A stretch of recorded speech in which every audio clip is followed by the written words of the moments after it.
Hello friends, आज हम non cyclic photophosphorylation के बारे में पढ़ेंगे।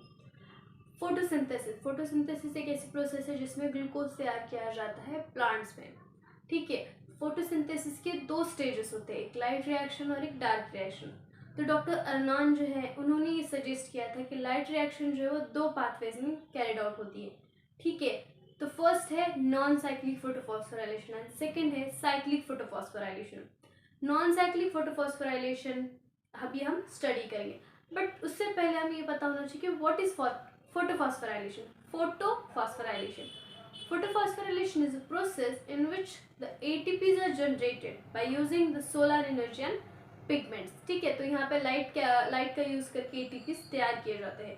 अब नॉन साइक्लिक फोटोफॉस्फोराइलेशन जो पाथवे है वो यूनिडायरेक्शनल पाथवे है। मतलब क्या होता है कि एक बार अगर किसी क्लोरोफिल ए ने अगर इलेक्ट्रॉन एक्सपेल किया यानी ट्रांसफर किया तो वो सेकेंड टाइम उसको ही वापस नहीं मिलता है, इसीलिए वो यूनिडायरेक्शनल है। ठीक है। सेकेंड थिंग क्या है कि ये जेड स्कीम भी बोला जाता है इस पाथवे को। क्यों? क्योंकि इसकी जो आउटलाइन है वो अल्फाबेट जेड जैसी दिखती है। ठीक है, तो ये इंट्रोडक्टरी पार्ट है नॉन साइक्लिक फोटोफॉस्फोराइलेशन का। अब हम एक्चुअल पाथवे पढ़ते हैं। ठीक है। नॉन साइक्लिक फोटोफॉस्फोराइलेशन जो है उसमें टू फोटो सिस्टम्स रहते हैं। Photo system first and second दोनों यहाँ पे इन्वॉल्व रहते हैं। अब देखते हैं क्या है फोटो सिस्टम सेकेंड जो है उसमें एक्सेसरी पिगमेंट्स होते हैं और प्लस वहाँ पे रिएक्शन सेंटर होता है। रिएक्शन सेंटर जो होता है वो क्लोरोफिल ए होता है P680, मतलब 680 इतनी वेवलेंथ वो एब्जॉर्ब करके एक्साइटेड स्टेट में जाता है। अब क्या होता है, ये जो इलेक्ट्रॉन्स है वो फोटोसिस्टम सेकेंड में जाते हैं और जब लाइट आती है उस पर तो वो एक्सेसरी पिगमेंट जो है वो फोटॉन्स ऑफ लाइट जो रहता है उसको एब्जॉर्ब करके लाइट एनर्जी जो है वो रिएक्शन सेंटर को ट्रांसफर करते हैं।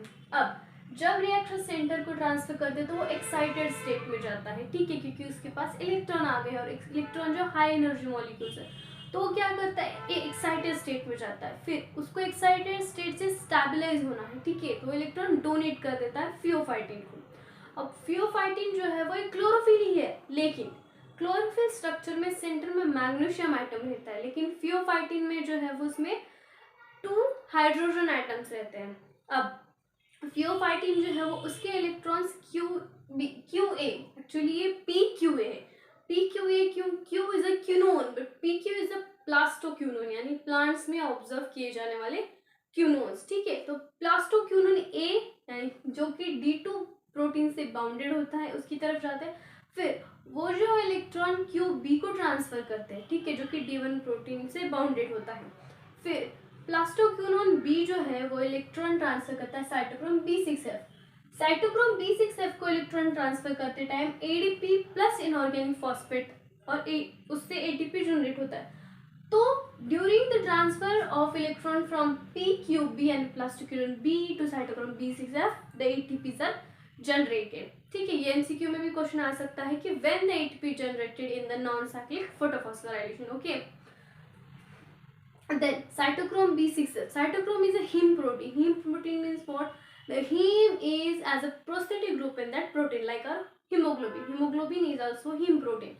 ठीक है, और B6F यानी क्या है, साइटोक्रोम के टाइप्स हैं। ठीक है, अब साइटोक्रोम B6F जो है उसका इलेक्ट्रॉन प्लास्टोसियानिन को ट्रांसफर करते हैं। अब प्लास्टोसियानिन क्या है? प्लास्टोसियानिन जो है वो एक ब्लू कलर का प्रोटीन है जो कि कॉपर कंटेनिंग है और वाटर सॉल्युबल है। ठीक है, तो water soluble copper containing blue coloured protein plastocyanin transfers the electron to the photosystem first. अब फोटोसिस्टम फर्स्ट, इसमें क्या होता है, एक्सेसरी पिगमेंट्स भी होते हैं और रिएक्शन सेंटर भी होता है। फोटोसिस्टम सेकेंड की तरह ही। ठीक है, जब इस पे लाइट आती है तब ये एक्सेसरी पिगमेंट्स जो है वो फोटॉन्स ऑफ लाइट एब्जॉर्ब करते हैं। फिर वो लाइट एनर्जी जो है वो रिएक्शन सेंटर को ट्रांसफर करते हैं। जब वो रिएक्शन सेंटर को एनर्जी ट्रांसफर करते हैं तो वो एक्साइटेड स्टेट में जाते हैं, क्योंकि उनके पास इलेक्ट्रॉन्स भी हैं और फिर लाइट एनर्जी भी है, फोटॉन्स भी है जो उन्होंने ऑब्जॉर्व किए हैं और उसको ट्रांसफर की गई एनर्जी भी है। तो वो एक्साइटेड स्टेट में जाते हैं और खुद को स्टेबलाइज करने के लिए वो क्या करता है, वो इलेक्ट्रॉन जो है A0 को ट्रांसफर करता है। अब A0 क्या है? A0 is the nothing but the vitamin K1 और द मॉडिफाइड क्लोरोफिल। ठीक है, अब A0 जो है वो इलेक्ट्रॉन A1 को ट्रांसफर कर देता है। A1 क्या है? A1 इज अ फाइलोक्यूनोन या फिर उसको विटामिन के भी बोला जाता है, ठीक है, विटामिन के भी बोला जाता है। अब A1 जो है वो इलेक्ट्रॉन FeS यानी आयन सल्फर सेंटर को ट्रांसफर करता है। आयन सल्फर सेंटर जो है वो इलेक्ट्रॉन कैरियर है, जैसे कि हमारा क्यूनोन की तरह ही ion sulphur centre A0 A1 जो है वो इलेक्ट्रॉन ट्रांसफर करने का ही काम करते हैं। जैसे यहाँ पे इलेक्ट्रॉन मिला तो उसको इलेक्ट्रॉन दिया, ठीक है। फिर अब आयन सल्फर सेंटर जो है इलेक्ट्रॉन फेरिडोक्सिन को ट्रांसफर करते हैं। फेरिडोक्सिन जो एक प्रोटीन है, ठीक है। साइमल्टेनियसली यहाँ पे क्या होता है, NADP भी कंडेंस होता है। अब यहाँ पे कौन आता है, FNR जो एक प्रोटीन कॉम्प्लेक्स है, ठीक है, जो कि फ्लेवोप्रोटीन से बना है। कौन से प्रोटीन से, फ्लेवोप्रोटीन से बना है। उसका फुल फॉर्म क्या है, फेरिडोक्सिन NADP प्लस रिडक्टेज, ठीक है। तो वो क्या करता है कि 2 NADP माइनस का कन्वर्जन 2 NADP H में करता है। कैसे करता है, प्रोटॉन एडिशन से 4H प्लस उसमें ऐड होते। अब 4H प्लस कहाँ से आए, तो 4H जो H प्लस यानी जो ये प्रोटॉन्स है वो कहाँ से आते हैं, फोटोलिसिस ऑफ वाटर।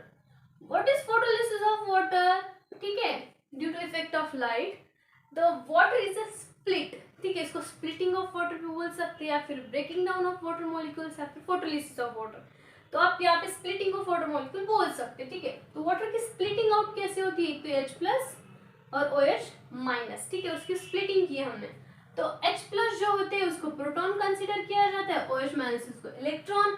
तो OH माइनस जो 4 इलेक्ट्रॉन्स फोटोसिस्टम सेकंड को देता है, और ये पूरी cycle this pathway carried out, ठीक है। तो ये जो ही इलेक्ट्रॉन फोटोसिस्टम सेकंड को देता है वो पूरा पाथवे कैरिड आउट करता है, और लास्ट में NADP का NADPH में कन्वर्ट करने का काम ये 4 प्रोटॉन्स करते हैं, ठीक है। तो यहाँ पे स्प्लिटिंग ऑफ वाटर जो है वो इलेक्ट्रॉन एंड प्रोटॉन दोनों प्रोवाइड करते हैं, ठीक है। तभी ये पूरा पाथवे कंप्लीट होता है। अब ये पूरा पाथवे हो गया, लेकिन अब इसका फीचर क्या है, non cyclic photophosphorylation cyclic photophosphorylation से अलग क्यों है, क्योंकि यहाँ पे ATP एंड NADPH जनरेट होते हैं। सेकेंड थिंग क्या है यहाँ पे कि ऑक्सीजन इवॉल्व होता है, जो कि हर एक लिविंग ऑर्गेनिजम्स के लिए ज़रूरी होता है। तो ये 2 फीचर्स है उसके, ठीक है। This is all about non cyclic photophosphorylation. For more information, like subscribe my channel, like this video. Thank you.